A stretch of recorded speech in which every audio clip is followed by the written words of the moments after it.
Welcome to Coffee and Astronomy. I'm Jim Craig, and this is the second of a three-part series that I'm doing on the types of telescopes you might encounter, use, or purchase as an amateur astronomer. Last time I talked about refracting telescopes. That's a telescope with a lens.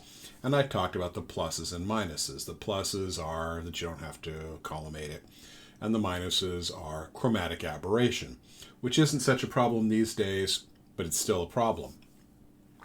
The other type of telescopes are going to be reflecting telescopes, and there are two types. The one I'm going to talk about this time is the Newtonian reflector. As the name would imply, it was invented by Sir Isaac Newton, who'd done a lot of work on optics. He wrote the first really great treatise on optics, and that's still taught today in physics classes. And one of the things he realized is that anytime you pass light through a transparent medium, water, glass, air, it's going to refract, it's going to bend. But that bending is going to be differential based on the color of the light, the wavelength of the light. He didn't understand wavelengths and that sort of thing. That would be about 200 years later when James Clerk Maxwell was working on it. But he understood that blue light bent slightly more than red light. And that means when you go to focus it, you can see those colors in different places. And he realized that there was a way around this by not passing the light through the glass. So how do you get the magnification? Well, he realized if you took a concave mirror, you could get the light to shine on it and come down to a focal point just the way you could if you used a convex lens. So he came up with the idea of putting a mirror. Now, the problem is, if you want to put your eyepiece here, then your head's in the way. You know, we're three-dimensional creatures. So what he came up with was the idea of putting a secondary mirror at a diagonal that would point the light up to the side. Then you put the eyepiece up at the side, and you'd be able to use that telescope in that fashion. Now, the reason you don't see the obstruction is because when you get it in focus, the light from the entire mirror is averaged out. And when you're in sharp focus, you don't see the obstruction.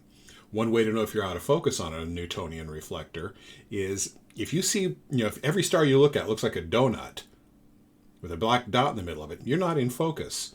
We've often joked that if your telescope is out of focus, every star looks like the Ring Nebula, and that's really true. Now, the advantage of that is you only have one optical surface. If you have a lens, you have where the light comes into the lens and the light exits the lens. So you've got two optical surfaces, and both of those have to be optically perfect. And they have to be parallel. If you had a second lens to take care of chromatic aberration, then you've got four surfaces you have to contend with. And if you use a triplet, it's 6. And each one of those is going to absorb a certain amount of light, so dimmer objects are going to be harder to see. Every piece of glass that the light passes through. Also talked about size, because in order to make a lens that you can see through, you have to make it thin. But that means that as you get out toward the edges of that lens, those edges get brittle, and after a while it will collapse under its own weight. With a mirror, you can make the mirror as thick as you want, as thick as you need. And the inside of it doesn't have to be optically perfect, so you can use some sort of reinforcement or put ribs inside of it to make it a stronger piece of glass. As long as that one surface is optically perfect, you don't have a problem. The back of it can be rough. It can look like the surface of a moon.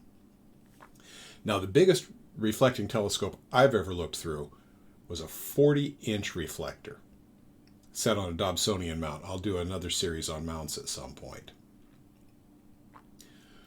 And I got to see the Sombrero Galaxy through it, and I could understand where it got its name. It looked like, a big flat hat up in the sky. It was amazing. Now, the disadvantage to reflecting telescopes is they can be big. One of the things I haven't really spoken about, I want to do a series on optics, is what's called focal ratio. You'll often see F and then like a number like 4.5 or F6. I have a telescope here at home that's an F10. What that simply means is that's the ratio of the diameter of the mirror or the lens to the focal length. Now, the longer the focal length, the more forgiving it is with things like focus and errors in your optics. But it also means you wind up with a bigger telescope. Say, for example, if I had an 8-inch Newtonian reflector that was an f10, that scope would be 80 inches long. And that's a little ungainly. The big reflector that I looked through at 40-inch was probably about an f6. So that's 240 inches. That's 20 feet. It was a big scope. Of course, he could break it down and pack it into a trailer. But yeah, I'm up on this cherry picking ladder in the middle of the night. It was a little bit frightening as well, but definitely worth a look. The astronomy club that I go to has a 24-inch reflector, Newtonian reflector, that you have to get up on a big ladder. Another disadvantage when you're doing astrophotography in particular is you have to have some way of supporting that secondary mirror. And that secondary mirror is usually held on a device called a spider. That is, the mirror is here and it's got supports going out, either usually 3 supports set at 120 degrees apart or 4 supports set at 90 degrees apart. And when you look at a star, you get these little spikes on it. They're called diffraction spikes. And some people find them very pretty. Astronomically, they're actually kind of annoying if you're trying to do any kind of research. That's not a huge issue, and there are ways around it by using a curved vein spider. That's really about the only way around it. But you're going to get what are called diffraction spikes. Newtonian reflectors have the advantage of being more inexpensive for each inch of aperture.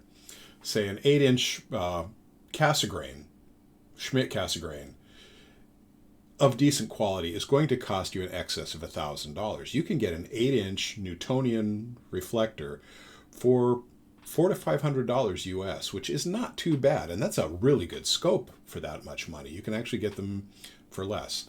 Another advantage to a Newtonian reflector is if you're going to build a telescope, that's the kind you're going to build. I built my Newtonian reflector. It's a 10-inch scope, an f5.8, so it's 58 inches, which means when I look in the eyepiece, when it's pointing straight up, the eyepiece hits me dead center in the eye. Because they're making a mirror like that is actually fairly easy. It is within the realm of the amateur astronomer. If you go over to my Cool Astronomy Person of the Week videos that I used to do and look up John Dobson, he taught people, including me, how to make these telescopes and do it fairly cheaply. I brought that whole telescope in for $350, and that was the mirror, the mount, and even an eyepiece for about $350. It also included the cost of the class to bring him to where we all were. And it was definitely worth it. That scope I built in 1994, and I can still use that telescope. It needs a little tuning up now, but I could have that scope out this weekend if the weather cooperated. So next time I talk about telescopes, I'm going to talk about the Schmidt Cassegrain telescope, which is the other kind, or different kinds of Cassegrain telescopes, the other kind of telescope you might encounter as an amateur astronomer. Well, if you like what I'm doing here, give me a thumbs up down below. Let me know that you like what you see. If you don't like it, tell me why, because I want to improve these. You can leave a comment. You can subscribe. I do these videos fairly often. I try to do one a week, at least one a week, both for coffee and astronomy and some other things that I do. And if you really like what I do and you really want to keep it coming to you, then go to my Patreon page and become a patron. It's really easy. For as little as $1 a month, I bring you exclusive content for just my patrons. I do giveaways. I do wallpapers. I share some of my astro photos there for you to use as wallpaper. So do consider that. And to go there, you just go to patreon.com/planet of mystery. That's planet_of_mystery. And you can really help me out because I want to help you out. So let's hope you have some clear skies coming up. Get out, take a look, telescope or not.